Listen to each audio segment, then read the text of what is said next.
I do have lots of ideas and plans for this year. Hopefully I get the opportunity to do it. And yeah, we'll just wait and see on that one.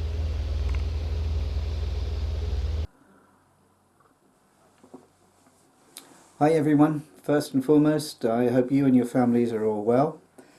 It definitely is a challenging time of uncertainty.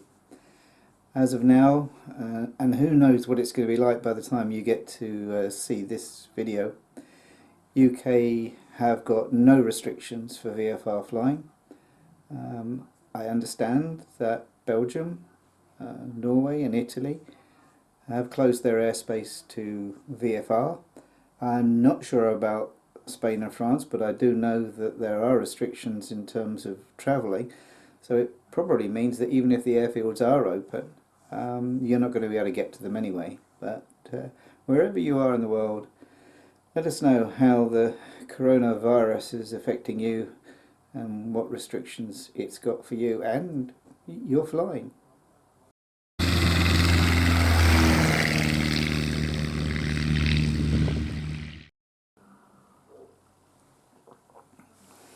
Although you can see from my conservatory it's nice and bright and it's lovely outside, apart from the fact that it's at the moment 18 knots gusting 28, and over at Neyland that would be dead cross, so I'm afraid that means that we're well and truly on the deck. And I'm beginning to put together next week's video. If I take you back a couple of videos to this one. Are you there? Yep, I'm clear.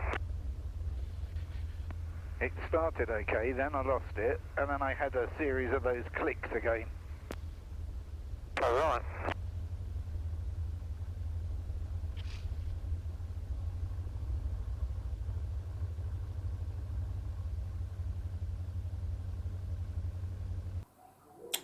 I was talking about something that has sort of plagued me over the last few weeks, and that is every time you press the starter. No, not every time. Sometimes when you press the starter, you just get a click, you don't get anything else. So one of the things that we did say that we would do is that we'd take the cowls off and have a little look and see if we could discover what it was. We were anticipating an earth problem, which we have had in the past, but yeah, John said he'd have a look, and this is what we came up with.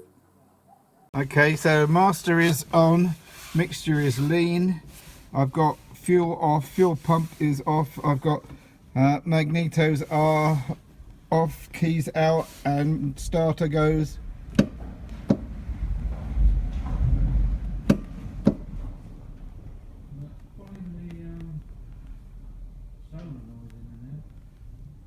Want me to do it again or not?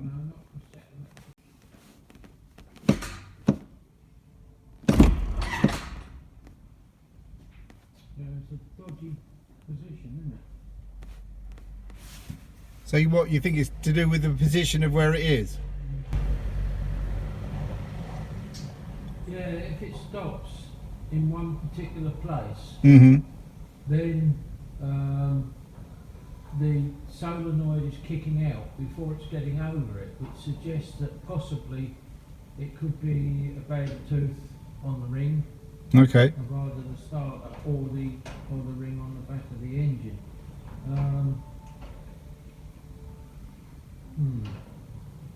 So basically, as I said, you've got the starter, the battery might be just that little bit low, but it hasn't got enough to take it over compression without a bit of a run. Yeah.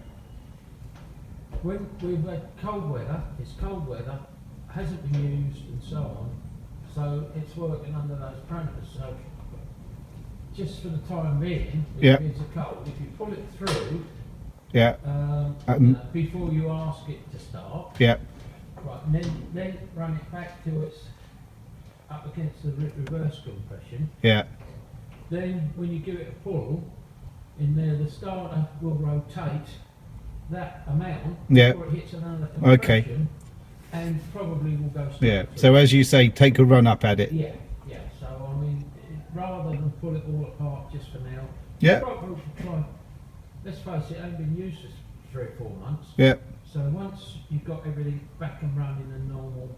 No, it's excellent. Yeah, it's good. Yeah. I mean, the earth is okay because it wouldn't spin it that far if it was the earth. Yeah. And all the wiring is intact. The only thing I would say is some of the wiring looks like it's fairly low gauge. It's a bit thin, and you'll get a bit of a resistance because it's a so it might pay to put thicker wires in as Okay. just as part. I mean, it's been all right up till now. Yeah. Hasn't it?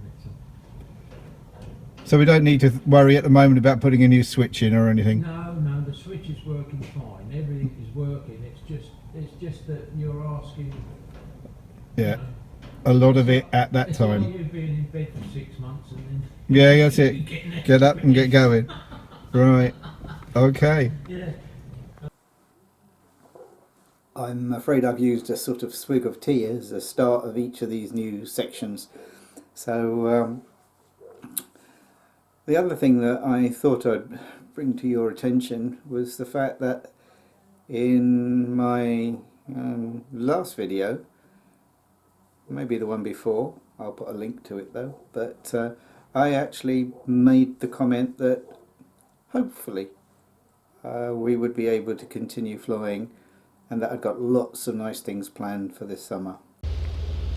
I do have lots of ideas and plans for this year. Hopefully I get the opportunity to do it, and yeah, we'll just wait and see on that one. Well, the way things have turned out with the coronavirus, that happened to be a very prophetic statement. But in fact, when I made that point, I wasn't actually talking about the virus.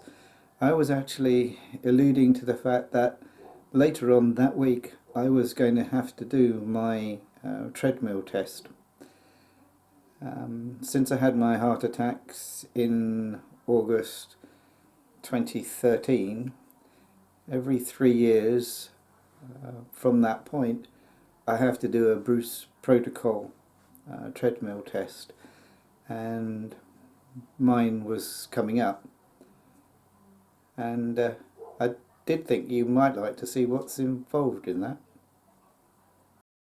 The first thing I have to say is the fact that I wasn't allowed to film any of it. The hospital has strict rules about filming any procedure. The test begins with them attaching 12 different electrodes to the top half of your body. And these are continuously sending signals onto a machine which is recording one long trace. Before you start the treadmill, your blood pressure and pulse are taken, and your results are entered into the machine. So the Bruce protocol testing starts off at 1.7 mile an hour and a 10% incline. After 3 minutes, the incline goes to 12% and the speed increases to 2.5.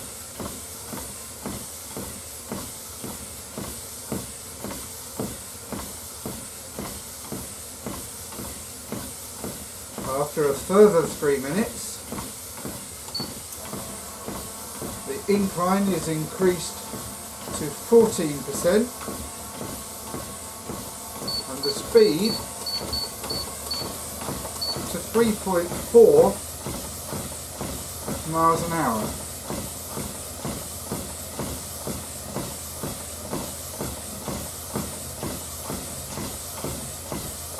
After a further 3 minutes, you go into Bruce Protocol 4, which is an incline of 16% and a speed of 4.2.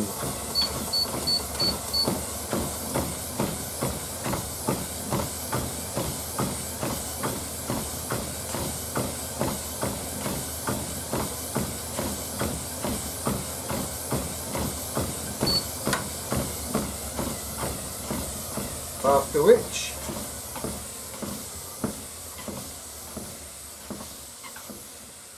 the treadmill comes to a gentle stop and you sit down and you continue to take readings for a further 10 minutes.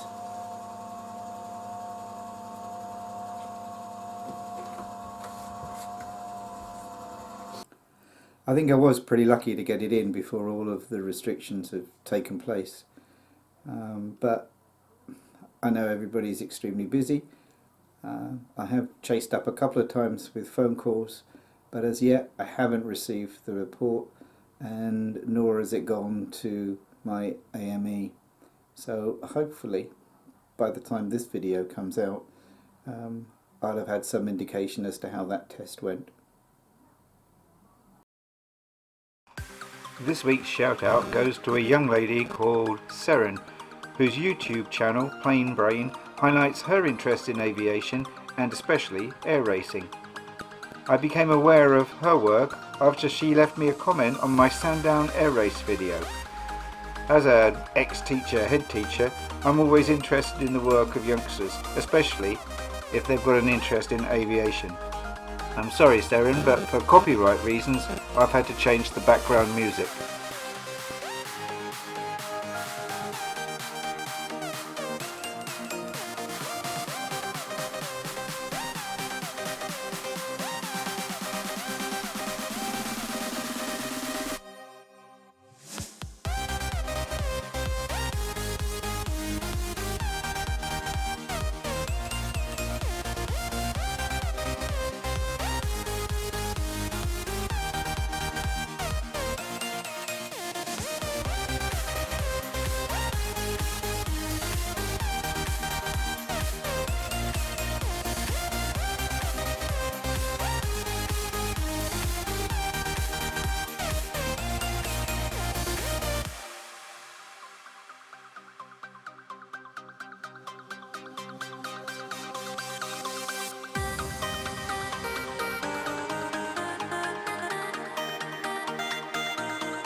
As always, links to Seren's channel and video are on the end page, on the cards and in the description below.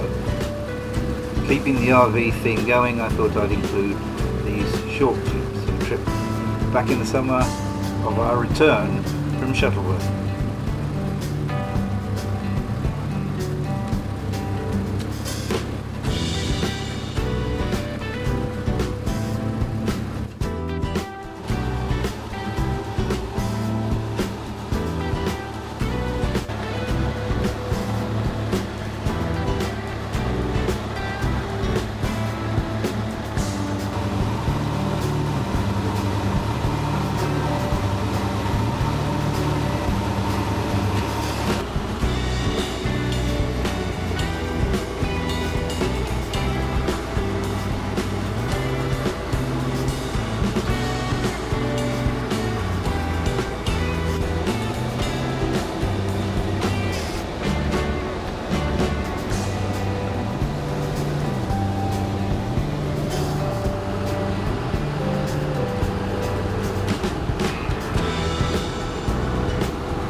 follow-up to my Badger rant,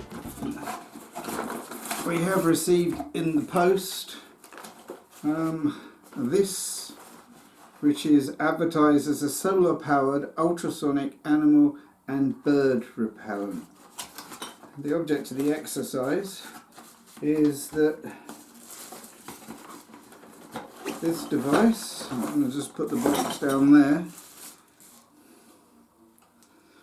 is a solar powered, but you can charge it up with a USB, and it stands on a post, and it's got some infrared detector, and the object of the exercise is of a night time, as it detects the movement of the badgers.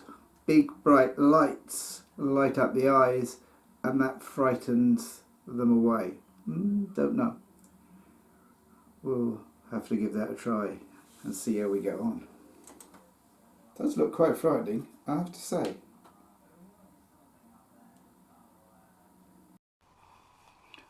I think we all need something to make us smile. I suppose I have to say, who needs an autocue? The other thing that has arrived in the post,